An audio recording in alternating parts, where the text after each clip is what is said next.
नमस्कार मित्रांनो, स्वागत आहे तुमचं एनजी अकॅडमीच्या आपल्या यूट्यूब चॅनलमध्ये। मित्रांनो, आपण समाज कल्याण भरतीसाठी अतिशय इम्पॉर्टंट अतिशय महत्त्वपूर्ण अशी प्रश्नपत्रिका या ठिकाणी पाहत आहोत। आजचा आपला व्हिडिओ क्रमांक 11 आहे। जर याच्या अगोदरचे व्हिडिओ तुम्ही पाहिले नसतील तर तुम्हाला ते सुद्धा काय करायचे आहेत, पाहून घ्यायचे आहे। ठीक आहे, आता या ठिकाणी आपण काय केलेलं आहे तर जीकेच्या एकूण 20 प्रश्नांचा समावेश या ठिकाणी केलेला आहे। आणि हे 20 प्रश्न कोणते आहेत तर TCS ने परीक्षेमध्ये विचारलेल्या 20 प्रश्नांचा या ठिकाणी आपण समावेश केलेला आहे। म्हणून हे प्रश्न परीक्षेच्या दृष्टीने अतिशय उपयुक्त अतिशय इम्पॉर्टंट असे हे प्रश्न आहेत। ठीक आहे, मग तुम्हाला जास्तीत जास्त आता TCS ने विचारलेल्या प्रश्नांचा सराव काय करायचा आहे तर तुम्हाला माहिती आहे की समाज कल्याण विभागाची परीक्षा कोण घेणार आहे, TCS घेणार आहे। म्हणून मित्रांनो, तुम्हाला अभ्यास करताना जास्तीत जास्त TCS ने विचारलेल्या प्रश्नांचाच तुम्हाला जास्तीत जास्त अभ्यास करायचा आहे। पुस्तकांना TCSच्या प्रश्नपत्रिकाचं किंवा इतर कुठून उपलब्ध होत असतील तर त्या उपलब्ध करून घ्या। ठीक आहे, मग या ठिकाणी बघा, पहिला प्रश्न, इसवी सन 1974 साली भारताने कोणत्या ठिकाणी अणुचाचणी केली। आता काय विचारलंय की बाबा भारताने कोणत्या ठिकाणी अणुचाचणी केली असं प्रश्न आपल्याला या ठिकाणी विचारलाय। मग भारताने कोणत्या ठिकाणी अणुचाचणी केली होती तर ती श्रीहरिकोटा या ठिकाणी केली होती। त्याच्यानंतर या ठिकाणी दुसरा प्रश्न विचारला जातो, श्रीहरिकोटा नाही तर भारताने कुठं चाचणी केली होती, पोखरण या ठिकाणी केली होती। त्याच्यानंतर दुसरा प्रश्न इथे विचारला जातो की हे जे पोखरण आहे हे कोणत्या राज्यामध्ये आहे तर पोखरण कोणत्या राज्यामध्ये आहे, राजस्थान राज्यामध्ये आहे। त्याच्यानंतर इथे तिसरा प्रश्न विचारला जातो की भारताने आतापर्यंत एकूण किती अणुचाचण्या केल्या आहेत। मग भारताने किती अणुचाचण्या केल्या आहेत आतापर्यंत, 2 वेळा अणुचाचणी केली आहे। मग प्रश्न विचारला जातो, आता ही पहिली अणुचाचणी होती ती कधी केली होती, 1974 ला। मग दुसरी अणुचाचणी कधी केली तर ती 1998 ला केली। मग प्रश्न विचारला जातो की भारताने दुसरी अणुचाचणी कधी केली तर कधी केली, 1998 ला केली। त्याच्यानंतर दुसरा प्रश्न विचारला जातो की ज्यावेळेस भारताने पहिली अणुचाचणी केली त्यावेळेस पंतप्रधान कोण होते तर पंतप्रधान कोण होत्या, श्रीमती इंदिरा गांधी या भारताच्या पंतप्रधान होत्या। त्याच्यानंतर ज्यावेळेस दुसरी केली त्यावेळेस 1998 ला कोण होते पंतप्रधान तर अटल बिहारी वाजपेयी हे त्यावेळेस काय होते, पंतप्रधान होते। ठीक आहे, दोन्ही गोष्टी आणि दोन्ही चाचण्या काय आहेत, महत्त्वाच्या आहेत। दोन्ही चाचण्या कुठं झाल्या, एकाच ठिकाणी झालेल्या आहेत। ते ठिकाण म्हणजे कोणतं, पोखरण या ठिकाणी झालेलं आहे। ठीक आहे, त्याच्यानंतर अजून महत्त्वाची माहिती म्हणजे ही जी आपली पहिली चाचणी होती तिला एक नाव दिलं होतं, कोड नाव किंवा टोपण नाव। त्याचं नाव काय होतं, आणि बुद्ध हसला। लक्षात ठेवा, याच्यावरती प्रश्न विचारलेला आहे। TCS ने सुद्धा विचारला होता आणि MPSC ने सुद्धा या ठिकाणी याच्यावरती प्रश्न विचारलेला आहे। ठीक आहे, पंतप्रधान तर सांगितलं तुम्हाला। शास्त्रज्ञ कोण होते पहिल्या अणुचाचणीसाठी तर डॉक्टर APJ अब्दुल कलाम यांच्या मार्गदर्शनाखाली काय झाली होती, पहिली अणुचाचणी झाली होती। ठीक आहे, दुसरा प्रश्न बघू, थोडासा सोपा प्रश्न होता की कोणत्या शहरास भारतातील इलेक्ट्रॉनिक उद्योगांची राजधानी गणले जाते। पहा, कोणत्या उद्योगाची, इलेक्ट्रॉनिक उद्योगांची राजधानी असं कोणत्या शहरास म्हणतात असं विचारलंय। ऑप्शन दिले बंगळुरू, मुंबई, पुणे, जयपूर। मग यापैकी बंगळुरू शहरास काय म्हटलं जातं, इलेक्ट्रॉनिक उद्योगांची राजधानी म्हटलं जातं। आता हे बंगळुरू शहर कोणत्या राज्यात आहे तर हे कर्नाटक राज्यामध्ये आहे आणि कर्नाटक राज्याच्या राजधानीचं ठिकाण आहे। त्याचबरोबर या शहराला अजून एक नाव आहे, सिलिकॉन व्हॅली ऑफ इंडिया असं सुद्धा म्हटलं जातं, सिलिकॉन व्हॅली ऑफ इंडिया। त्याच्यानंतर उद्यानांचं शहर सुद्धा म्हटलं जातं। म्हणजे तिन्ही गोष्टी लक्षात ठेवायच्या, एक तर काय, इलेक्ट्रॉनिक उद्योगांची राजधानी, सिलिकॉन व्हॅली ऑफ इंडिया आणि उद्यानाचं शहर असं सुद्धा प्रश्न विचारला होता TCS ने की खालीलपैकी कोणत्या शहरास उद्यानाचं शहर म्हणतात। मग कोणत्या शहराला म्हणतात तर ते सुद्धा बंगळुरू शहरालाच उद्यानाचं शहर असं म्हणतात। ठीक आहे, पुढचा प्रश्न बघू, 3 नंबर, चंद्र दररोज आदल्या दिवसापेक्षा डॅश मिनिटे उशिरा उगवतो। आता इथे काय सांगितलं, चंद्र जो आहे हा दररोज आदल्या दिवसापेक्षा किती मिनिटे उशिरा उगवतो असं विचारलं। मग किती मिनिटं उशिरा उगवतो तर तो 50 मिनिटं दररोज उशिरा उगवतो। ठीक आहे, लक्षात ठेवायचं। त्याच्यानंतर अजून एक इथं प्रश्न विचारला जातो की चंद्रमास म्हणजे कोणता कालखंड, प्रश्न विचारलेला आहे। मग चंद्रमास म्हणजे काय, अमावस्या ते अमावस्या हा जो काळ आहे याला काय म्हणतात, चंद्रमास म्हणतात। आणि चंद्रमास किती दिवसाचा असतो बघा, प्रश्न आलेला आहे, 29 दिवस 12 तास आणि 44 मिनिटं एवढा काय असतो, एक चंद्रमास असतो। लक्षात ठेवायचं, दोन्ही ठिकाणी प्रश्न आलेले आहेत, इथं पण प्रश्न आला, म्हणजे तिन्ही गोष्टी काय तुमच्यासाठी महत्वाच्या आहे। ठीक आहे, पुढचा प्रश्न, मनाचे श्लोक कोणी लिहिले। पुन्हा थोडासा सोपा प्रश्न होता, मनाचे श्लोक कोणी लिहिले आहेत तर ते संत रामदास यांनी लिहिले आहेत। त्याच्यानंतर या ठिकाणी प्रश्न विचारला जातो की संत रामदासांचं पूर्ण नाव काय होतं किंवा मूळ नाव काय होतं। मग त्यांचं मूळ नाव काय होतं, नारायण सूर्याजी ठोसर हे त्यांचं मूळ नाव होतं। त्याच्यानंतर प्रश्न विचारला जातो की संत रामदासांचा जन्म कोणत्या ठिकाणी झाला, तर कोणत्या ठिकाणी झाला, जांब या ठिकाणी झाला. त्याच्यानंतर त्यांची जी ग्रंथसंपदा आहे याच्यावरती सुद्धा प्रश्न विचारला जातो. मग संत रामदासांनी काय काय लिहिलंय बघा, दासबोध लिहिलंय आणि करुणाष्टके लिहिलंय. आता दासबोध तुम्हाला सगळ्यांना माहीत असेल, पण हे करुणाष्टके सुद्धा IMP आहे, लक्षात ठेवा. याच्यावरती सुद्धा काय केलंय, TCSने या ठिकाणी प्रश्न विचारलेला आहे. ठीक आहे, की खालीलपैकी कोणत्या संतांनी करुणाष्टके लिहिली आहेत. मग कोणी लिहिली आहेत, तर ती संत रामदासांनीच लिहिली आहेत. त्याच्यानंतर अजून एक सगळ्यात महत्त्वाचं प्रश्न विचारला जातो की खालीलपैकी कोणत्या संतांनी महाराष्ट्राभर गावागावात हनुमान मंदिरं उभारली. आज जी आपल्याला गावागावामध्ये हनुमान मंदिरं दिसतात ना, मग ही चळवळ, हनुमान मंदिरं उभारण्याची चळवळ कोणी सुरू केली होती, तर ती संत रामदासांनी केलं होतं. म्हणजे हे पण लक्षात ठेवायचं. ठीक आहे. पुढचा प्रश्न 5 नंबर, महात्मा ज्योतिबा फुले यांचा जन्म कधी झाला असं विचारलंय. मग महात्मा ज्योतिबा फुले यांचा जन्म कधी झाला होता, 11 एप्रिल 1827ला त्यांचा जन्म झाला होता. जन्म कोणत्या ठिकाणी झाला होता हे पण विचारलं जातं. मग कोणत्या शहरात जन्म झाला होता त्यांचा, पुणे या ठिकाणी त्यांचा जन्म झाला होता. त्याच्यानंतर एक सगळ्यात महत्त्वाचा प्रश्न विचारला जातो की महात्मा ज्योतिबा फुले यांचं मूळ गाव कोणतं होतं, तर त्यांचं मूळ गाव कोणतं होतं, कटकून हे त्यांचं मूळ गाव होतं, तालुका खटाव, जिल्हा साताऱ्यामधलं. ठीक आहे. त्याच्यानंतर सगळ्यात महत्त्वाचा प्रश्न विचारला जातो महात्मा फुले यांच्या पुस्तकावरती. तोंडपाठच करून ठेवायचं. तुम्हाला परीक्षेमध्ये महात्मा फुलेवरती प्रश्न 100% विचारला जातो. म्हणजे 3 व्यक्तीपैकी तुम्हाला एका व्यक्ती प्रश्न परीक्षेमध्ये 100% असतो. त्या 3 व्यक्ती म्हणजे कोण, महात्मा फुले, डॉक्टर बाबासाहेब आंबेडकर आणि छत्रपती शाहू महाराज. त्याच्यामुळे तिघांचा पण तुम्हाला काय करायचं आहे, चांगला अभ्यास करायचा आहे. मग महात्मा फुले यांची पुस्तकं कोणती आहेत बघा, शेतकऱ्यांचा आसूड आहे, ब्राह्मणांचे कसब आहे, सार्वजनिक सत्यधर्म. आता हे सार्वजनिक सत्यधर्माचं लक्षात ठेवायचं, हा ग्रंथ त्यांच्या मरणोत्तर प्रकाशित झालेला आहे. ठीक आहे. त्याच्यानंतर गुलामगिरी आहे, लक्षात ठेवा, महत्त्वाची त्यांची हे. त्याच्यानंतर बघा अजून छत्रपती शिवाजी महाराजांचा पोवाडा आहे, सत्सार 1 आणि सत्सार 2 हे पण पुस्तक आहेत, म्हणजे लक्षात ठेवायचं. ठीक आहे. त्याच्यानंतर प्रश्न विचारला जातो महात्मा फुले यांनी सत्यशोधक समाजाची स्थापना कधी केली.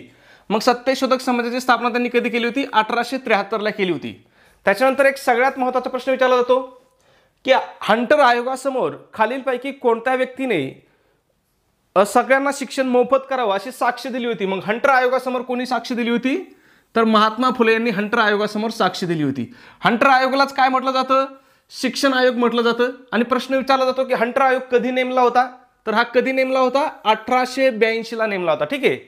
त्याच्यानंतर इथं अजून एक प्रश्न विचारला जातो महात्मा ज्योतिबा फुले यांच्यावरती, की प्रश्न विचारला जातो खालीलपैकी कोणाला महाराष्ट्राचे मार्टिन लुथर किंग म्हणतात. मग कोणाला म्हणतात, तर महात्मा फुले यांना काय म्हणतात, महाराष्ट्राचे मार्टिन लुथर किंग म्हणतात.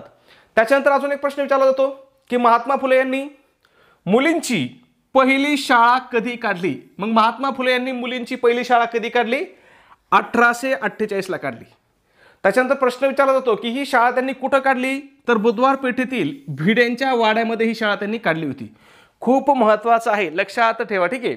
त्याच्यानंतर इथं अजून एक प्रश्न विचारला जातो की महात्मा फुलेवरती कोणाचा प्रभाव होता किंवा कोणाच्या विचारांचा प्रभाव होता. मग त्यांच्यावरती कोणाचा प्रभाव होता, तर थॉमस पेनच्या द राईट्स ऑफ मॅन हे जे पुस्तक आहे, या पुस्तकाचा महात्मा फुलेवरती काय होता, प्रभाव होता. ठीक आहे. सगळ्या गोष्टी महत्त्वाच्या आहेत मित्रांनो. ठीक आहे. पुढचा प्रश्न पाहण्या अगोदर एक छोटीशी पण अतिशय महत्त्वाची सूचना मित्रांनो, आपण या ठिकाणी समाज कल्याण भरतीसाठी अतिशय इम्पॉर्टंट, अतिशय महत्त्वपूर्ण अशी टेस्ट सिरीज सुरू केलेली आहे. आपल्या टेस्ट सिरीजचं वैशिष्ट्य की या ठिकाणी ही टेस्ट सिरीज TCS पॅटर्ननुसार असणारे, TCS पॅटर्ननुसार महाराष्ट्रामधली एकमेव आणि सर्वात दर्जेदार अशी आपली ही टेस्ट सिरीज आहे. ठीक आहे. मग या टेस्ट सिरीजमध्ये तुम्हाला काय काय भेटेल मित्रांनो, तर तुम्हाला एकूण या ठिकाणी 10 टेस्ट पेपर भेटतील. त्याचबरोबर TCSने घेतलेल्या अतिशय IMP अशा 100 प्रश्नपत्रिका तुम्हाला या ठिकाणी उत्तरासहित भेटतील. ठीक आहे. त्याचबरोबर मित्रांनो, या टेस्ट सिरीजवरतीच तुम्हाला फ्रीमध्ये अतिशय IMP अशा नोट्स सुद्धा प्रोव्हाइड केल्या जातील. मग या नोट्समध्ये कोणकोणते विषय असतील बघा, मराठी असेल, इंग्रजी असेल, गणित असेल, TCS पॅटर्ननुसार बुद्धिमत्ता असेल, इतिहास, भूगोल, राज्यशास्त्र, हे सगळे विषय तुम्हाला या ठिकाणी प्रोव्हाइड केले जातील. मग जर तुम्ही एवढ्या सगळ्या स्टडी मटेरियलचा जरी अभ्यास केला तरी परीक्षेमध्ये तुम्ही 170 पेक्षा जास्त मार्क या ठिकाणी सहज घेऊ शकता. म्हणजे दुसरं कुठलंही पुस्तक किंवा काही तुम्हाला वाचायची गरज नाही. तुम्ही एवढा जरी स्टडी मटेरियल रेफर केलं तरी तुम्ही काय परीक्षेमध्ये 100% पास होऊ शकताय. ठीक आहे. मग ह्या सगळ्यांची किंमत किती मित्रांनो, तर फक्त 250 रुपये किंमत आहे, परंतु त्याच्यामध्ये सुद्धा विद्यार्थ्याच्या मागणीस्तव आपली ऑफर चालू आहे. जर तुम्ही ऑफरनुसार जर आज आपली टेस्ट सिरीज तुम्ही घेतली तर ही टेस्ट सिरीज तुम्हाला काय होईल, फक्त आणि फक्त 139 रुपयाला तुम्हाला ही टेस्ट सिरीज पडेल. मग हे 139 रुपये तुम्हाला कुठं पे करायचे आहेत, तर तुमच्याकडे गुगल पे असेल, फोनपे असेल, या ठिकाणी आपला नंबर आहे पहा 96 89 14 16 30. पुन्हा एकदा सांगतो 96 89 14 16 30 हा आपला गुगल पे फोनपे नंबर आहे. या नंबरवरती तुम्हाला काय करायचं आहे, 149 रुपये पे करायचे आहेत, सॉरी 139 रुपये पे करायचे आहेत. आणि तुम्ही जे पैसे पे करता त्याचा एक काय करायचं, या ठिकाणी स्क्रीनशॉट काढायचा आहे आणि हा स्क्रीनशॉट मित्रांनो मला व्हॉट्सॲपला पाठवायचा आहे. व्हॉट्सॲपला सुद्धा आपला हाच नंबर आहे 96 89 14 16 30. ठीक आहे. तुमचा स्क्रीनशॉट आल्याबरोबर 2 मिनिटांमध्ये तुम्हाला संपूर्ण स्टडी मटेरियल काय केलं जाईल, या ठिकाणी प्रोव्हाइड केलं जाईल. पहा पुन्हा इथं प्रश्न महात्मा फुले यांच्यावरती विचारला होता बघा. महात्मा फुले यांनी सत्यशोधक समाजाची स्थापना कधी केली असं विचारलंय. मग सत्यशोधक समाजाची स्थापना कधी केली होती, तर 24 सप्टेंबर 1873ला महात्मा फुले यांनी सत्यशोधक समाजाची स्थापना केली होती. कोणत्या शहरामध्ये केली हा पण प्रश्न विचारला जातो, तर कुठं केली होती, पुणे या ठिकाणी त्यांनी सत्यशोधक समाजाची स्थापना केली होती. खूप महत्त्वाचं आहे, तारखेसहित लक्षात ठेवायचे. भरपूर वेळेस इथं प्रश्न विचारताना तारखेसहित प्रश्न विचारला आहे म्हणून लक्ष ठेवायचे. किती, 24 सप्टेंबर 1873. त्याच्यानंतर इथं अजून एक प्रश्न विचारला जातो की सत्यशोधक समाजाचं मुखपत्र कोणतं होतं, तर सत्यशोधक समाजाचं मुखपत्र कोणतं होतं, दीनबंधू. ठीक आहे, दीनबंधू हे काय होतं, सत्यशोधक समाजाचं मुखपत्र होतं. ठीक आहे. त्याच्यानंतर पुढचा महत्त्वाचा प्रश्न आहे आपला 7 नंबर, तैनाती फौजेची पद्धत कोणी सुरू केली. आता प्रश्न कॉमन आहे, तैनाती फौजेची पद्धत कोणी सुरू केली होती, कदाचित तुम्हाला सगळ्यांना माहित असेल कोणी सुरू केली होती, तर ती लॉर्ड विल्यम वेलस्ली यांनी ही पद्धत सुरू केली होती. आता ही तैनाती फौजेचं काय होतं, तर या ठिकाणी 3 अटी असायच्या बघा ह्या तैनाती फौजेच्या. ह्या 3 अटीवरती प्रश्न विचारलेला आहे. पहिली अट काय असायची की भारतीय राजे काय आहेत, स्वतःचं सैन्य ठेवणार नाहीत. दुसरी अट काय होती, सैन्य स्वतःचं ठेवणार नाहीत, मग सैन्य कोणाचं ठेवायचं, इंग्रजाचं सैन्य ठेवायचं. मग त्या सैन्याचा जो खर्च असेल तो खर्च कोणी द्यायचा, त्या भारतीय राजाने द्यायचा. ठीक आहे. आणि तिसरी अट महत्त्वाची काय होती की परराष्ट्राचे जे संबंध आहेत हे इंग्रजाच्या मदतीने ठेवावे लागतील. ह्या 3 अटी महत्त्वाच्या होत्या आणि ह्या 3 अटीमुळेच काय झाले, भारतीय राजे पंगू झाले, अपंग झाले. ठीक आहे. त्याच्यानंतर प्रश्न विचारला जातो की सगळ्यात अगोदर तैनाती फौज कोणी स्वीकारली, तर सगळ्यात आधी सर्वप्रथम कोणी स्वीकारली होती तैनाती फौज, हैदराबादच्या निजामाने स्वीकारली होती. कधी, 1798ला. त्याच्यानंतर दुसरा एक महत्त्वाचा प्रश्न विचारला जातो, पेशव्यांनी तैनाती फौज कधी स्वीकारली किंवा मराठी साम्राज्याने तैनाती फौज कधी स्वीकारली, तर ती 1802ला स्वीकारली. कोणत्या तहाने स्वीकारली प्रश्न विचारला जातो, तर वसईच्या तहाने. खूप महत्त्वाचा आहे, ह्या वसईच्या तहावरती परीक्षेमध्ये 100% प्रश्न विचारला जातो. मग लक्षात ठेवायचं, कधी, 1802ला झाला. आणि त्या याने काय झालं, आपण दुसऱ्या बाजीराव पेशव्यांनी, म्हणजे त्यावेळेस पेशवा कोण होता, तर दुसरा बाजीराव हा दलिंद्री पेशवा होता. याने काय केलं, 1802ला काय केलं, वसईच्या तहाने तैनाती फौज स्वीकारली होती. ठीक आहे. त्याच्यानंतर अजून जे आपले महत्त्वाचे संस्थानिक होते त्याच्यामध्ये कोण, नागपूरचे भोसले होते. नागपूरच्या भोसल्यांनी कधी तैनाती फौज स्वीकारली, तर 1803ला. आणि शिंद्यांनी कधी तैनाती फौज स्वीकारली, तर 1804ला स्वीकारली. ठीक आहे. तिन्ही महत्त्वाचे आहेत, लक्षात ठेवा.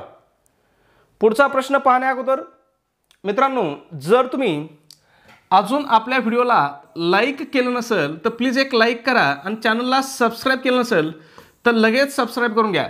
लाईक आणि सबस्क्राईब दोन्ही कसं आहे, मोफत आहे आणि याच्यामध्ये माझ्यापेक्षा तुमचाच जास्त फायदा आहे. कसा फायदा आहे, तर बऱ्याच विद्यार्थ्यांचे मेसेज येतात की सर तुमचे नवीन व्हिडिओ आलेले दिसत नाहीत. मग त्यासाठी तुम्हाला काय करायचं आहे, व्हिडिओला लाईक आणि चॅनलला जर तुम्ही सबस्क्राईब केलं तर पुढचा नवीन येणारा व्हिडिओ आपला सगळ्यात अगोदर आपोआप काय होईल, तो तुम्हाला या ठिकाणी दिसेल. ठीक आहे. मग या ठिकाणी बघा काय विचारलंय की बंगालची फाळणी कोणी केली असं या ठिकाणी विचारलंय. मग बंगालची फाळणी कोणी केली होती, तर लॉर्ड कर्झन याने बंगालची फाळणी केली होती. आता प्रश्न विचारला जातो की लॉर्ड कर्झन याने बंगालची फाळणी कोणत्या वर्षी केली किंवा कधी केली. मग कधी केली, तर 1905ला केली. त्याच्यानंतर प्रश्न विचारला जातो की बंगालची फाळणी करण्यामागे लॉर्ड कर्झनचा उद्देश काय होता, त्याचा हेतू काय होता, तर उद्देश काय होता, हिंदू मुस्लिम प्रदेशाचे विभाजन करणे हा त्याचा छुपा उद्देश होता. ठीक आहे.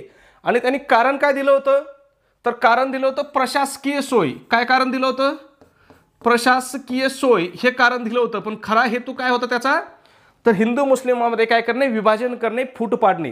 त्याच्यानंतर बघा, फाळणीची प्रत्यक्ष अंमलबजावणी कधी झाली, 16 ऑक्टोबर 1905 ला झाली. मग हा जो 16 ऑक्टोबर 1905 दिवस आहे, हा काँग्रेसने राष्ट्रीय दुखवटा दिन म्हणून पाळला होता. प्रश्न विचारलेला आहे की फाळणीच्या विरोधासाठी, बंगालच्या फाळणीच्या विरोधासाठी राष्ट्रीय दुखवटा दिन म्हणून कधी साजरा केला, तर कधी, 16 ऑक्टोबर 1905 ला. ठीक आहे. पुढचा महत्वाचा प्रश्न 9 नंबर, इसवी सन 1506 मध्ये आपली राजधानी दिल्लीहून आग्रा येथे कोणी हलवली. आता जी राजधानी आहे ही दिल्लीहून आग्रा या ठिकाणी कोणी हलवली असं विचारलं. मग ही कोणी हलवली होती, तर ही सिकंदर लोधीने हलवली होती. आणि सिकंदर लोधीने कधी हलवली होती, तारीख लक्षात ठेवा, 1506 मध्ये त्याने काय केलं होतं, आपल्या राजधानीचं स्थलांतर केलं होतं. कुठून कुठं, तर दिल्लीवरून आग्रा या ठिकाणी. मग या ठिकाणी सिकंदर लोधीला आग्रा शहराचा निर्माणकर्ता म्हणतात. प्रश्न TCSने विचारलेला आहे, महत्वाचा आहे. खालीलपैकी कोणाला आग्रा शहराचा निर्माणकर्ता म्हणतात असं विचारलं होतं. मग कोणाला म्हणतात, सिकंदर लोधीला म्हणतात. का म्हणतात, तर त्यांनी 1506 ला काय केलं होतं, आपली राजधानी दिल्लीहून आग्रा या ठिकाणी स्थलांतरित केली होती. ठीक आहे.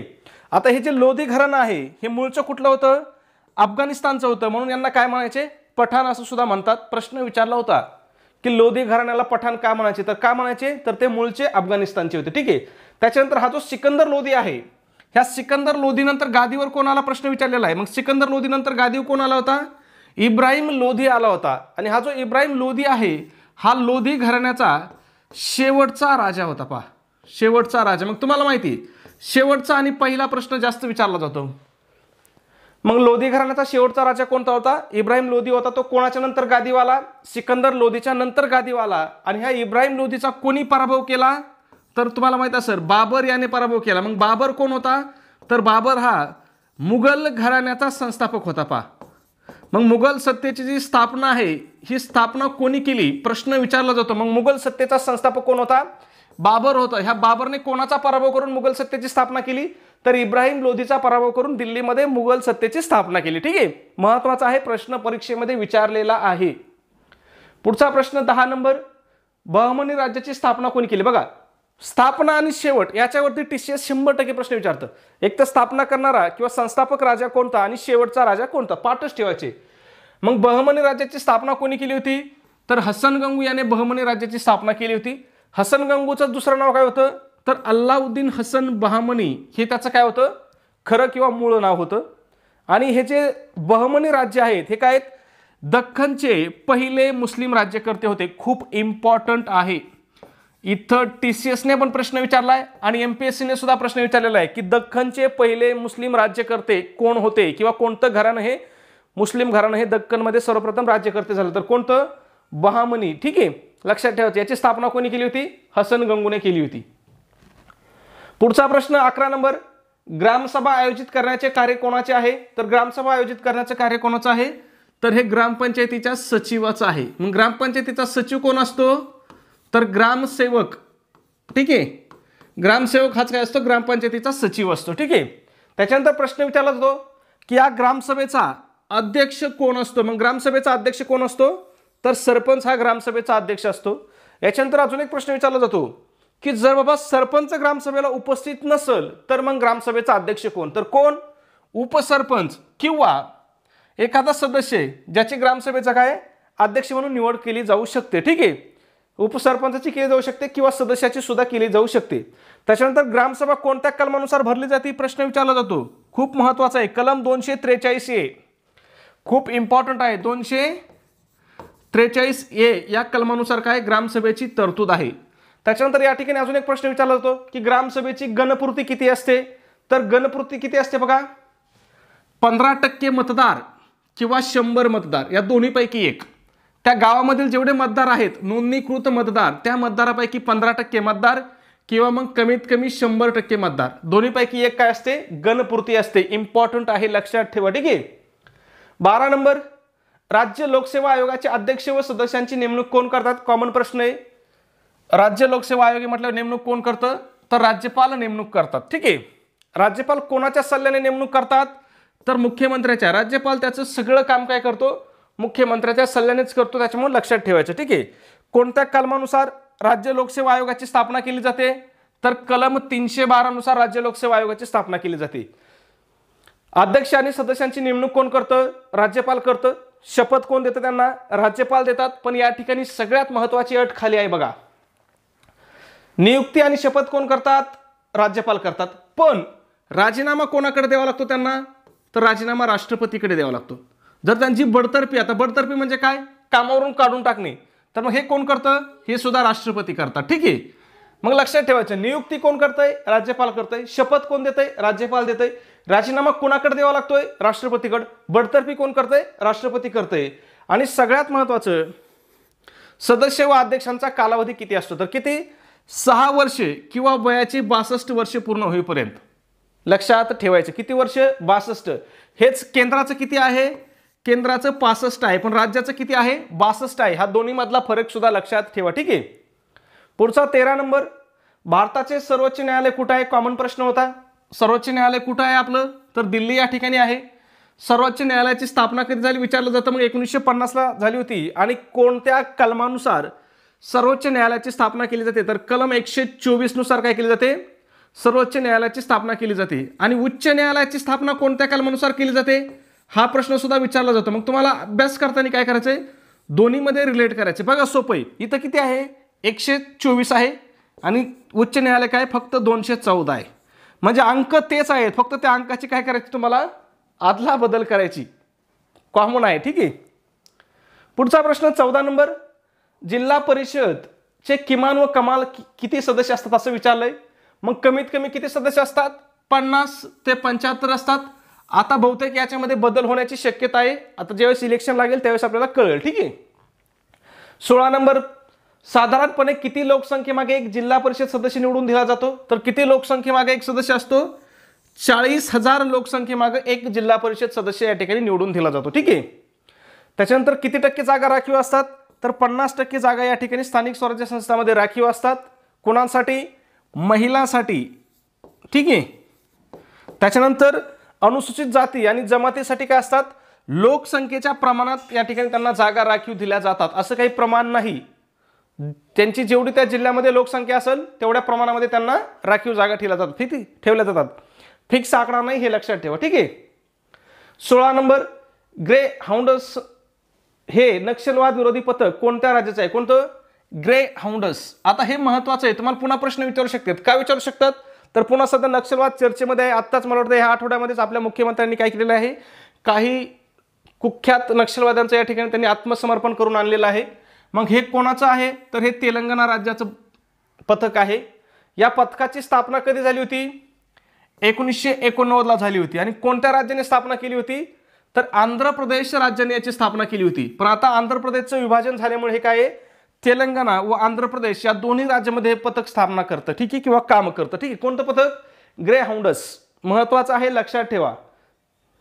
17 नंबर, जागतिक पशु दिन केव्हा साजरा केला जातो? भरपूर वेळेस प्रश्न रिपीट झालाय. मग जागतिक पशु दिन कधी असतो? तर तो 4 ऑक्टोबरला असतो. त्याच्यानंतर काही महत्वाचे जागतिक दिन किंवा आंतरराष्ट्रीय दिन लक्षात ठेवायचे आहेत. जागतिक पक्षी दिन कधी असतो? 14 मेला असतो. जागतिक व्याघ्र दिन 21 जुलैला असतो. इम्पॉर्टंट आहे.